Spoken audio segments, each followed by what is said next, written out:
In today's video, Q&A with two natty pros, TheFitJuan and LittleMissPatricia. Let's go!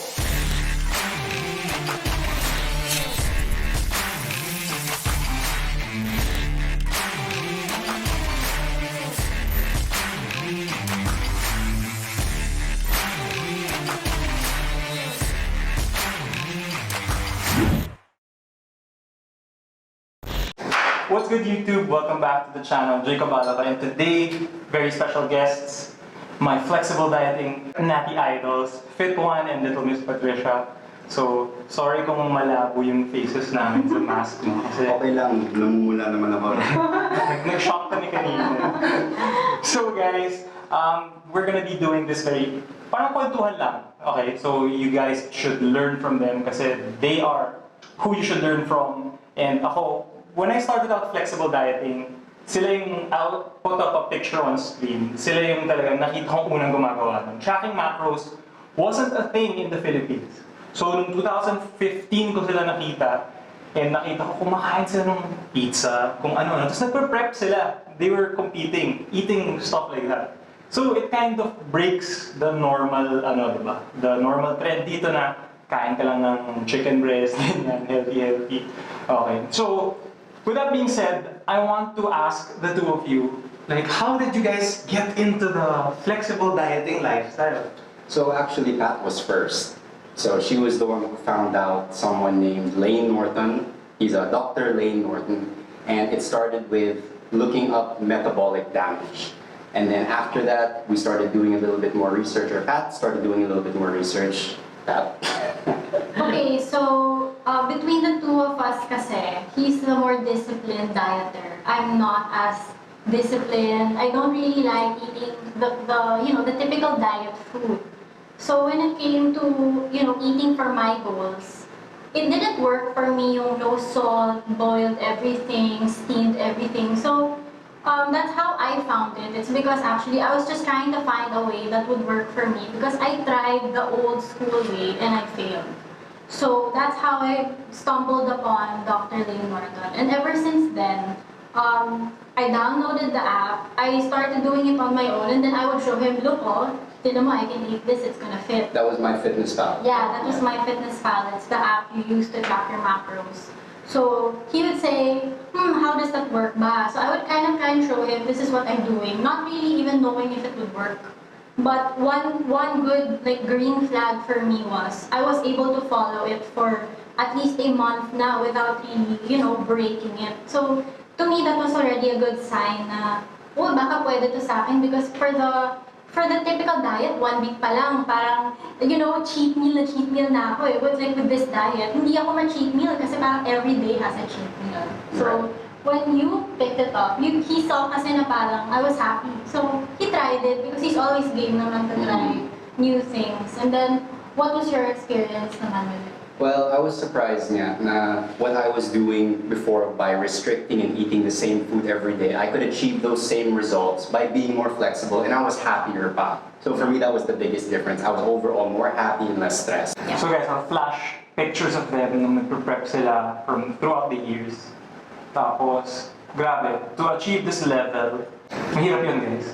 I really look up to them kasi the fact na nagagawa nila yun throughout prep, the fact na nakakain sila ng gusto nila, it just says na it does work, assuming tama yung gawin nyo. Ano po masasuggest nyo para matigil ang binge eating? Thank you. Okay, so again, between the two of us, ako yung, I guess, mas matakaw. So, pag naka-diet, I'm more likely to binge. So what I do when it comes to binge eating is, number one, parang the more I restrict, the more I feel like pigil na pigil ako, the harder I will binge. So one way I will avoid my binge is to avoid the restriction. So there comes a time of the month, alam ko for the girls out there, that there is a time of the month na we really crave for certain food. So in my case, yun yung time also na napaka-binge ako. So it's something that happens to females especially. So what I do is, if alam kong medyo napapalapit na ako sa time na yon, the food that I'm craving, I just learned to fit it into my macros. So, prepare ko talaga siya. Yeah, so you have yung mga ramen noodles, tapos may chocolate orange na. So alam na yan eh, pag naglabas na yung shinrami yun, alam na yan. Labas na yun. Oo. So, yun, just prepare for it. And when it happens, don't label it as a binge. Just label it as the time of the month where you need to eat more because that is what your body is asking for.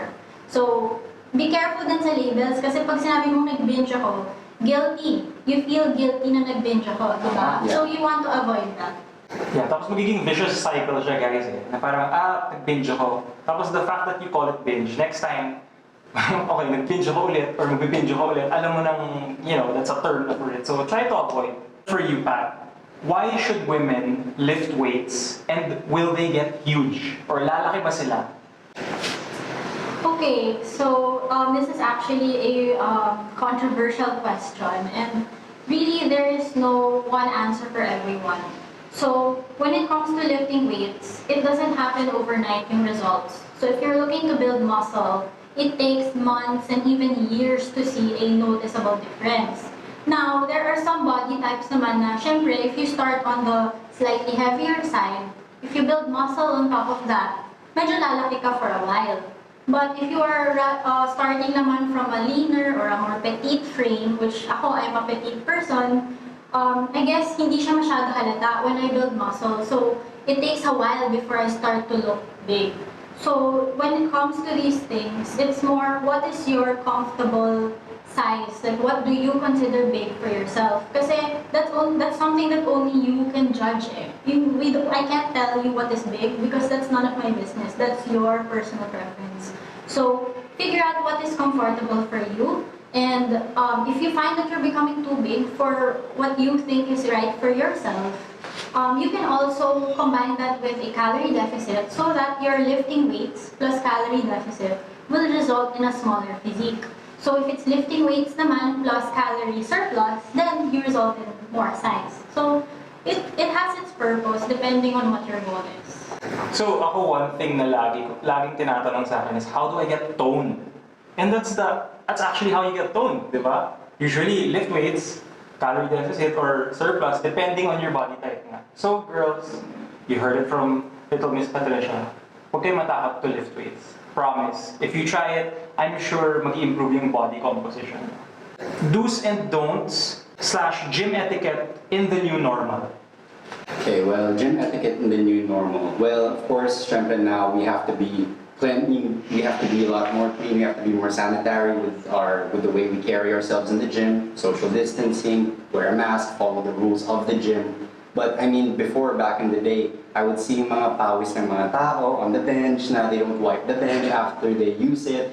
Sana naman all the more now na when they use their equipment, please wipe it, please alcohol it first. Kadiri, as in you would see their head marks, yung kaya naman i-match yung sa tao na long hair to, yung tao na yan. Pero yun nga parang we just have to make sure to maintain social distancing. We have to make sure we just follow by the gym rules. Because I mean, I think they laid out the foundation for how it's supposed to be naman. So make sure to always bring a towel with you. Try to make your workouts as quickly as possible din. Don't spend so much time in the gym. And for gyms din, try to open a window, make the air circulate just so, it's just not stagnant air the entire time. And yun. How do you guys maintain your physiques? So maintaining my physique, I have a hard time building muscle. So for me, the challenge was to bulk, to build muscle. And now I just maintain by making sure I gain at least 1 to 2 pounds per month. And I make sure that I have progression in my training. So I make sure the weights are going higher. I make sure I'm adding more sets. I make sure I'm adding more reps. I make sure I'm lessening my rest times. That's also a form of progression. Make sure I'm more explosive in my movements. So I noticed that, the more muscle I build, the less I have to really be meticulous with my tracking. In fact, I don't count anymore. So I just make sure I check my scale weight, it's going up, my lifts are going up, and that's good enough for me. What about you? Me naman, I've always fallen back to my IF, my intermittent fasting. So, since it's more out of convenience more than anything else because I'm busy early in the morning and late at night naman, I don't really get hungry anymore. So parang what happens is for 12 hours, that's like my fasted window. And then the rest of the time, that's where I consume my food. So from 9 p.m.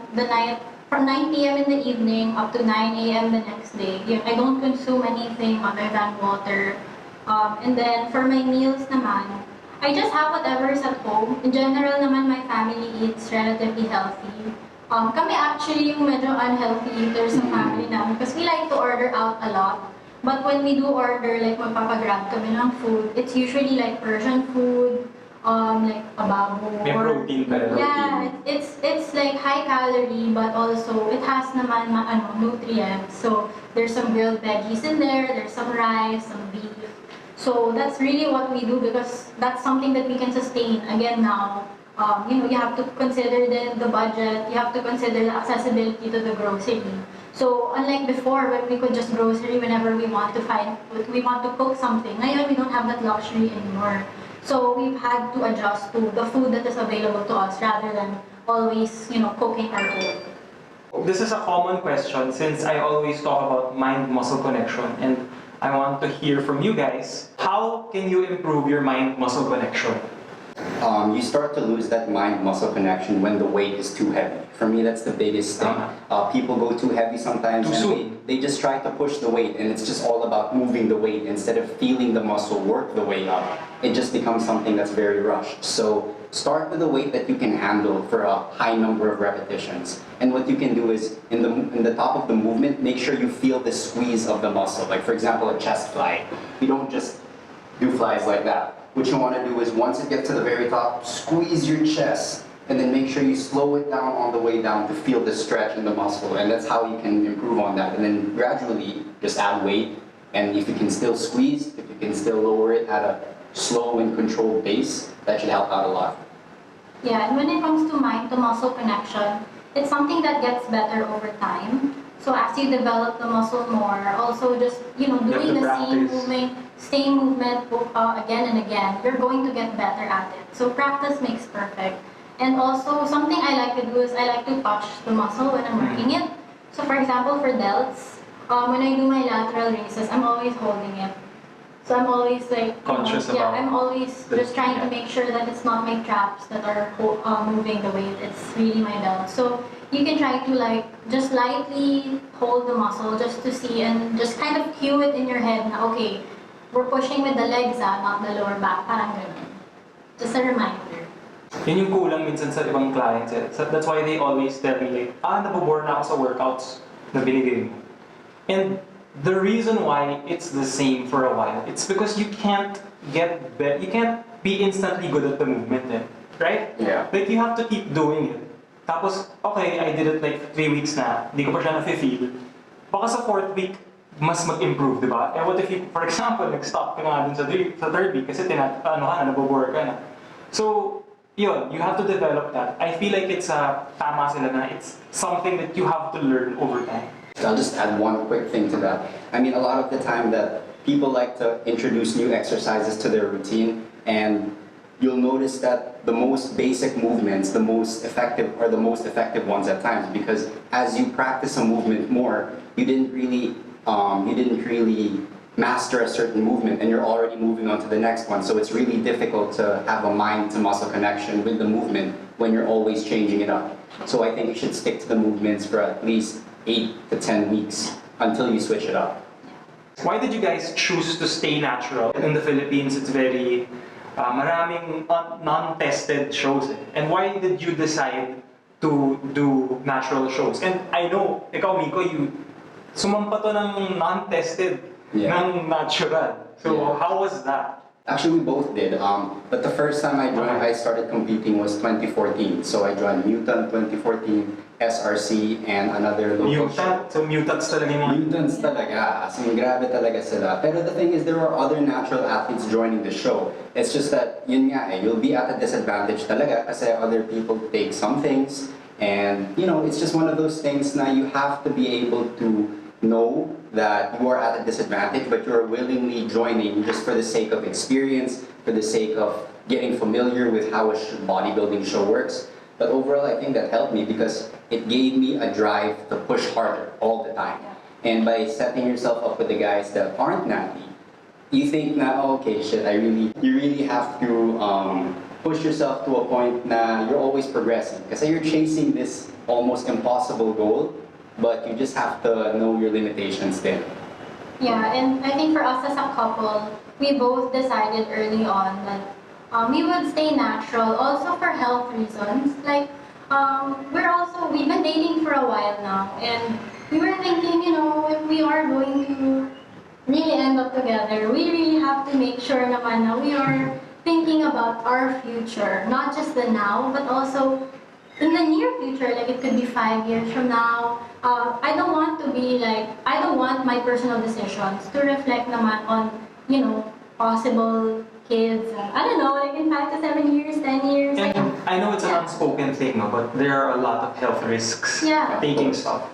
like not everyone experiences them, but for me, it's a risk I'm not willing to take for something that will only take up a few years of my life. It could be permanent din kasi, or medium term. So for me, it's just not worth it. I'm happy. Like, we're happy being natural. Yeah, and the thing is, the Yeah. gains that you make from being natural are there to stay. Yeah, Yeah. never siya mo. Exactly. Well, unless you Unlike totally other stop. people naman that just stay. They look amazing. They look good. One day, tapos biglang the next day, parang Yeah. human. Yeah, exactly. Yeah, so it's just a personal preference. No judgment to anyone who Yeah. decides not to be natural. It's just, I think it's just something you choose based on what your goals are and Yeah. what your medium long-term goals are. Yeah. Would you say that, for example, for someone, ako kasi, one reason why I don't want to take anabolics is, wala nang balikan yun eh. Like if I look that way on anabolics, I can never replicate that again naturally. And what if I don't want to keep taking that, Yeah. diba? Yeah. Would you say like that's a big issue then for you? Like, you will never be content. Like, Yeah. being natural kasi, you will hit this point na parang, your gains are gonna be so slow. Tapos, pag i-cut mo, sobrang iba pa yung itsura mo, hindi ka pala ganun kalaki. Yeah. So, Yeah, the trap Diba? there I think is because the fitness community is so small. Like there's not enough to be natty and non-natty. It's just fitness as a whole. So you can't avoid comparing yourself, syempre, to Yeah. people who are, you know, using anabolics, and it's hard on everyone kasi on one hand, sometimes you have no choice but to compete in the same show, and it's untested, and it's also not fair to expect everyone to be natural. The thing about being natural then is, I think by being natural, you learn a lot more about your own body. Because the thing is, if you're not natural, it can easily be used as a crutch. poor diet, poor training. Poor diet, poor training. But the thing is, nagpo-progress ka pa eh. So all you have to do is inject or take the certain things, and you're progressing. Unlike when you're natural, some things just don't work. So you have to figure out a way to change it. You have to figure out your nutrition. You have to figure out your training. And there's no work around that. You have to figure it out within your program, within your own diet, instead of using the anabolics as a crutch. Kasi yun nga eh, it's so much easier to progress with, Assistance. with assistance. Mhm. Maganda rin yung natanong yun. Kasi syempre, there are a lot of you out there who are exploring, lalo na a lot of beginners, and you may take that path. At the end of the day, it's your body. Diba? It's just na, you have to factor in na may physical, well, definitely may benefits siya physically, but you have to outweigh the health, the mindset, the mental aspect. Kasi nga, yun nga, wala ka nang balikan once you've seen yourself peak, ganun. You won't replicate that ever. So, yun, just keep those in mind. Ano bang skinny fat para sa inyo? Skinny fat, I think when people think skinny fat, they don't have much muscle. They're not exactly fat, but when they remove their clothes, they look at themselves, there's a lot of fat hanging off of them. Yeah, it's a soft, like when you poke, parang maliit, but it's soft. Walang muscle, tapos may mga baby, gano'n. If you can't flex it, it's not muscle. So yun, skinny fat they tend to be people who are on the smaller side, but they don't have definition, they don't have abs, walang cuts. So what will be your advice for someone who is skinny fat, who wants to get in shape? It's not really that difficult. You just have to introduce a weight training program with progressive overload. Yeah. I mean, I think that's the most basic thing that they can do to see huge improvements. Yeah, focus on building muscle more than cutting the fat. Kasi since you're already skinny fat nga, baka you're not even the type to store a lot of fat. It's just that you lack the muscle underneath to really give you the shape. So rather than cut first, I would say build muscle first. Don't focus so much muna on the cutting part. Just focus on building muscle. Yeah. What are the essential and affordable gym equipments for home gyms? Without a shadow of a doubt, I would have to say it's resistance bands. You can make all the gains in the world with no, but kidding aside, Yeah. resistance bands are super versatile, they're super light, and the resistance varies by how you stretch it. Like the shorter the band is, the more weight you can have. Yeah. So when it comes to bands, kasi there are so many different types. I know even though we do have resistance bands, it's really something that I use a lot in my training, especially since I'm very quad dominant and I don't feel my glutes in a lot of leg exercises. So that's actually why I started using bands way back in 2015 when I was prepping. So when it comes to home workout equipment, for people who have very limited space, like for example you live in a condo or you're limited now to your bedroom and you don't have a lot of space to work with, you really can't beat bands because all you need is like the space of a yoga mat, or you can even use it on your bed. So when it comes to, the first tier is resistance bands. The next is, I would say, some dumbbells or ankle weights. So these are like small or on the lighter side of weights that you can use for most exercises, especially for women. But for guys, naman. For guys, I think a good set of adjustable dumbbells is really good, and a nice bench, maybe even an adjustable bench, just so you can change up the movement. So it's space saving, it's efficient, You can hit everything. And you can hit everything, exactly. And that bench can double as a lot of things. Like it can double as your tambakan ng gamit, or patungan. You can use it for place to eat. Like these benches. Multi-purpose. Yeah, you learn to use them in different ways, especially now that we're home and we're trying to repurpose a lot of things. So it's a good investment. Yeah. So guys, gusto ko rin i-add na start ng quarantine, wala akong gamit sa bahay. And gyms were closed. And honestly, I wasn't the biggest fan of bands. Tapos, pinatry nila sa akin yung bands. Tapos, MICO gave me a workout for bands. Actually, may YouTube video din ako doon. But, talagang, you could feel the resistance ha. Mabigat siya. Yeah. Huwag niyong, I don't even use the heaviest one. Kasi challenging siya eh. Pang pinang sa squats ko lang siya. But, yun, you can do so much. You can change the angle, you can change the tension, diba? If you hook mo siya somewhere, you just change your foot placement, and the resistance is gonna increase by a lot, diba? You can add an umbrella to it and start doing lap pull downs. Your video. The only issue lang I think with the heavy bands is masakit sa kamay. Yeah. So you can wear use a gloves. towel. Yeah. Use a towel. So yun guys, if you want to order bands, it's in the description. Support nyo kami. Yep. Sa kanila yun. But, guys, I promise, like, if you get yourselves a set, you will really, and you use it to the best that you can, you will feel a difference. Tips or how to flirt in the gym. Do I have to wait till the last day of membership just in case it goes wrong? So ako feeling ko yung tanong niya is, approach pa lang niya, no? Kayo, like, what are your thoughts about like flirting in the gym, meeting someone in the gym? I think the gym is actually a nice place to find, a significant other. Kasi chances are you're both there for good reasons naman. Yeah. So, Get shredded. for me, I think the best way I would, actually kung sa'yo magpapapansin ako. Like, I'm trying to show parang, I know what I'm doing. Like, hindi ako bro lifter. Parang gano'n. Yung Something like that. nagde-deadlift sa harap. Hindi. More subtle than that. More subtle. Like yung people, iiwan mo yung dalawang plates, tapos parang, excuse me, it's my set.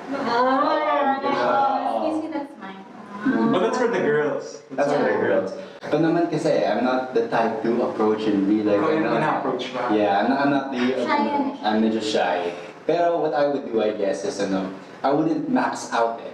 I wouldn't, hindi kasi baka mag-fail pa ako eh. Sobrang ego na. Excuse me, can you spot?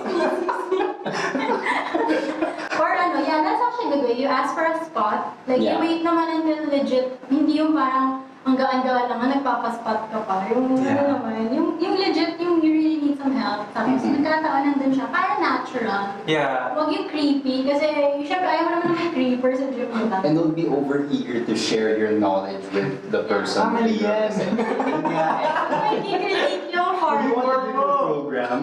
Like, Pangit yung form mo, pwede bang turuan kita? Huwag naman yung gano'n. Like, you just say, oh, are you on a program? That's a good opening line. Are you on a program? Or are you training for a competition? Are you an athlete? Parang it's usually a compliment sa form. Uy, okay yung form. Where'd you learn that? Yeah, diba? usually gano'n. But like, I would say then na huwag mong a-approach mid-set. Yes. For yung top set niya, yung heaviest lift niya, tapos biglang, hey! Alright, before, yung kita mo, nag-hype na siya, naka-earphones na siya, alam mo yun, magda-drop na yung music niya, yung magda-drop na, tapos biglang, Kalalagitin mo. hi! Huwag ganun. Kaya, wag ganun. Ano yung mga annoying gym stereotypes? Yung mga squat rack or bar hog.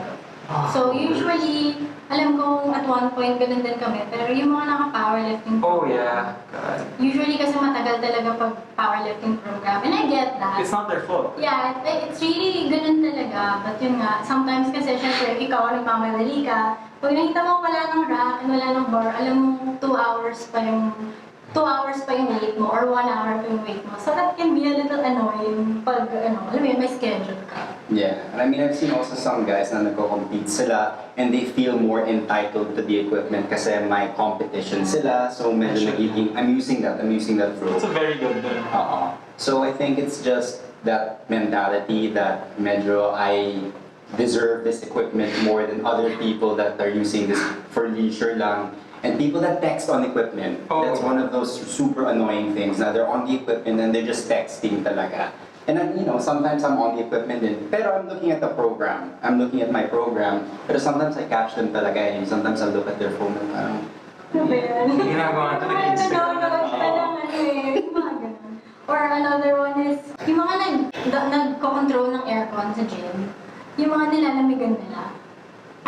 may battle sa temperature. Ganun pala. May ganun, So sa UPTC kasi yung remote ng aircon, it's just out. So may mga people, like si MICO, he always makes it cold. Ako naman I don't like it cold, so I make it hot. So laging ganun. So tuloy yung temperature sa gym, minsan sobrang lamig. It's hard to work out kasi nga lamig eh. Lalo na kung naka-sports bra ka lang, malamig kasi talaga. So, syempre guy, minsan naka-hoodie ka pa, parang, masarap. So, yun, medyo... Yeah. Insensitive annoying people. And I think the people then that are super loud, na not yung they're loud grunting talaga, pero magaan naman yung weight na gamit nila. Yeah, yung mga ganun. Yeah. Obnoxious. Medyo Obnoxiously obnoxious. loud na hindi naman kailangan. Yeah. Oh, 20-pound curl. Yeah. Or leaving the weight lang after they're done. Yung they loaded the bar, they loaded the leg press, full stack, tapos iniwan lang nila. yeah, That's annoying. don't do that. Kawawa, di ba? Paano kung matanda yung gagamit next? Yeah. Yeah, hindi na nila magagamit kasi they can't even unload it. Don't be insensitive, guys. Lalo na ngayon may quarantine, di ba? Like, you gotta clean up after your crap. Yep. Quarantine or no quarantine? Since this guy probably knows na powerlifting kayo, what are your PRs? Bench, squat, and deadlift. The last meet I did was way back. I think it was 2017, 2016, somewhere around there. I think 2016. So official PR is 157.5 in squat, that's kilos, 125 kilos in bench, and my deadlift I think was 175. Pero there was a mock meet, not mock meet, but a parang exhibition meet.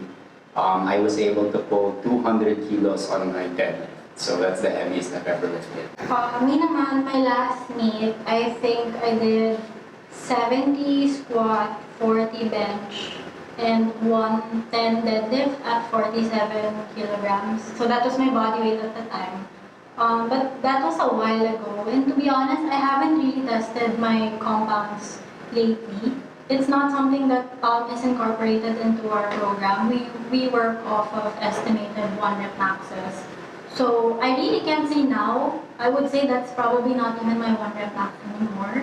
But in the gym, which is I guess an unofficial PR, it is 75 squat, 45 bench, and 125 deadlift at about 49 kilos body.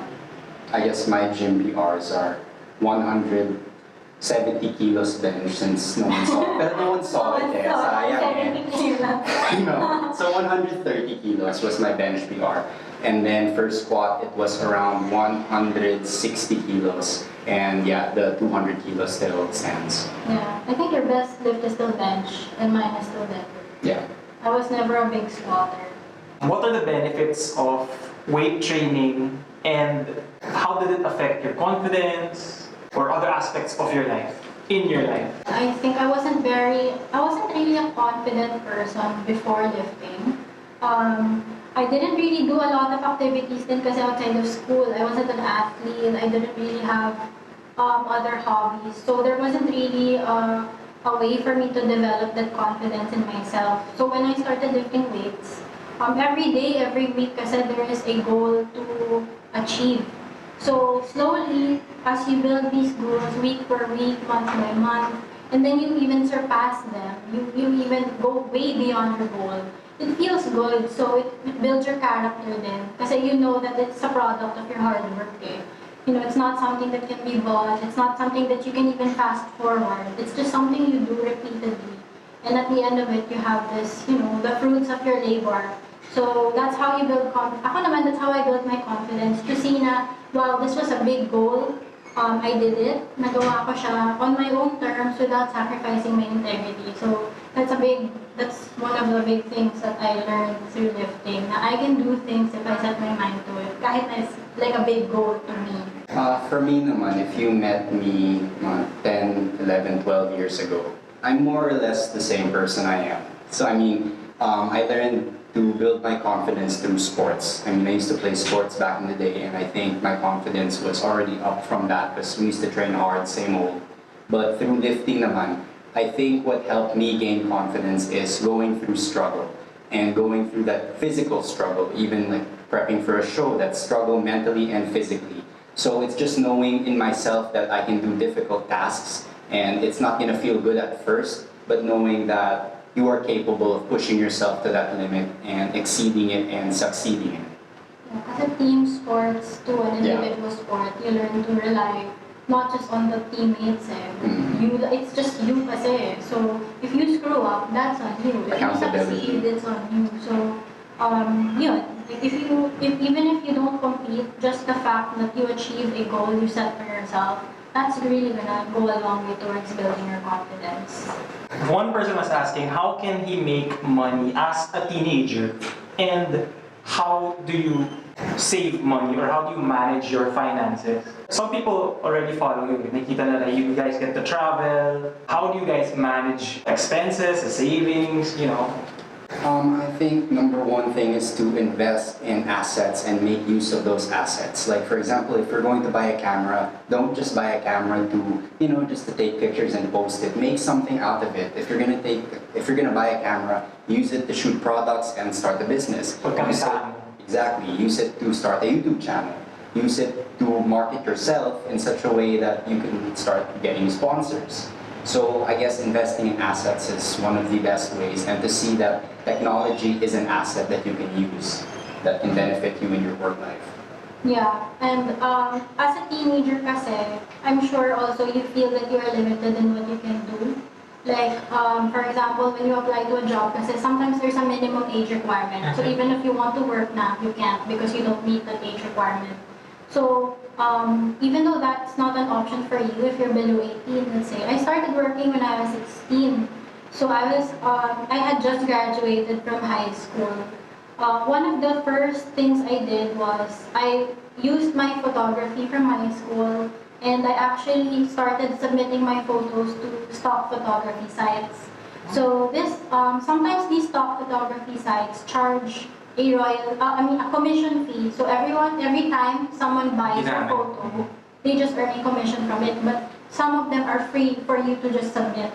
So for example, if you have that talent, like let's say you have photography or videography, you can try that. And you know, if you have the time, there's no, you know, it's not a waste of money because you can just leave it there. Maybe someday someone will take an interest in it and buy it off of you. So that's one way you can make money if you don't meet the minimum age requirement. Another is if you join platforms like Upwork. So with Upwork kasi, you don't really need to meet the minimum age requirement. But if you have the skills that they need, they will get you. For example, voiceovers. if you have a good voice, if you can speak well, and you have like a decent mic, like an iPhone mic, you can even use that. Granted, you have to meet, the requirements, but it's all a matter of finding what you are good at, what can you sell to people, whether it's a service or a product, and then just find a way to connect with that client that needs it. Kasi, when you think of a job, kasi you don't have to go to an office nowadays. You just think of someone who needs something and can you provide that, and then there can be payment as a result of that. So, that's one way you can earn money even though you're a teenager. And I guess a way you can also save money is learning how to cook. I can't emphasize that because I can't emphasize that enough. But buy in bulk. So if you're going to buy chicken breast, buy it in a kilo or tuna, so you don't have to keep going back to the grocery. You save on gas, and make sure you separate them into, for example, 500-gram bags. That was cook one bag. That's good enough for a week or something like that. Cook the kilo. That's good for a week. If you eat out all the time, you're gonna deplete your savings for sure. You can't compare it to buying food in the grocery and cooking it yourself. So I think that's one way to earn and save. Talking about yung meal prep mo, people think na mahal ang, let's say, whey protein and something like that. Pero it actually saves you a lot of money. Yeah. Kasi like, pwede na siyang meal replacement in itself. Lalo na for people who want to just stay lean. Diba? Because like, if let's say you buy a tub, parang, let's say 2.5, right? Lasts you a month and a half or a month. Maybe do the math, guys. So. Yeah, I think here are some good foods that you can buy to save on money. It's very calorie dense, but it's also very cheap. So number one is peanut butter. You can also get peanuts. Another one for carbs naman is pasta. Yeah, pasta is really cheap. Yeah, that's really cheap. And I think a good, the cheapest source of protein I think is chicken breast talaga. So those three things, if you buy that, you'll be complete with your macros. You have carbs, you have good fats, and then you have your protein. Chicken breast, yeah. That's actually your bulking diet. Yeah, that was my bulking diet before. Chicken breast, pasta, and peanuts and peanut butter. I can't stress pasta enough, Yeah. Easy way to gain, like easier than rice. Yeah. Kasi yung rice, okay, mabilis ka mabusog. Si pasta, parang you can just keep going. Yeah, and then you put olive oil pa, you just put oil, that's instant calories right away. What's your philosophy in life? Thank you and God bless. I think it is to do whatever you want as long as you are not hurting anybody. I think we all deserve to be happy. And so doing whatever makes you happy, but as long as those around you, those that you love, aren't being hurt by your actions, go ahead and do it. Don't be ruled by someone telling you that you should be able to do this, you should not do this. You should be able to do whatever you want. And that's just me. I think I don't prescribe just to one philosophy kasi. So let's just say three main. So like let's say for myself, always strive to be better because once you stop trying to be better, that's the end of your growth. So life is always about change. So if you don't ride change, you're just gonna get stuck and you're not gonna like where you are. So always go with where the tides bring you. Next is when you are faced with adversity, it's a challenge. It's never something that is meant to bring you down. It's something that you can always turn around and make something better. So the next time you are faced with a hard situation, yes, it's going to be difficult, but also know that it is an opportunity for you to make something out of it and even come out on top. And then lastly, I think just in general, when it comes to treating the people around you, just try to be kind as much as possible. You'll never know what they're going through. You'll never know what they just went through. So it can't really hurt to be kind to one another, just as long as, of course, you don't let people take advantage. And then I think another good one to add to that is to gain perspective. Always pursue seeing life with a new perspective, with a different lens. Because if you're always stuck seeing the way life is, just, you're going to get caught up with your thoughts. You're not going to see from how other people see it. I mean, how the way I see life is different from the way Pat sees life, the way that you see life. So to gain a new perspective, I think, is something that we should all pursue. Happiness, perspective. It's hard. Yeah, it's really hard. But it's something that can be done by gaining new experiences, doing things that scare you. Yeah. Do things that scare you because you can learn from those experiences And the next time you do it, you can just say that, you know, I've done this and I had fun with it or I didn't like it, but it's knowing that you've done it. Because you'll never know if you don't try.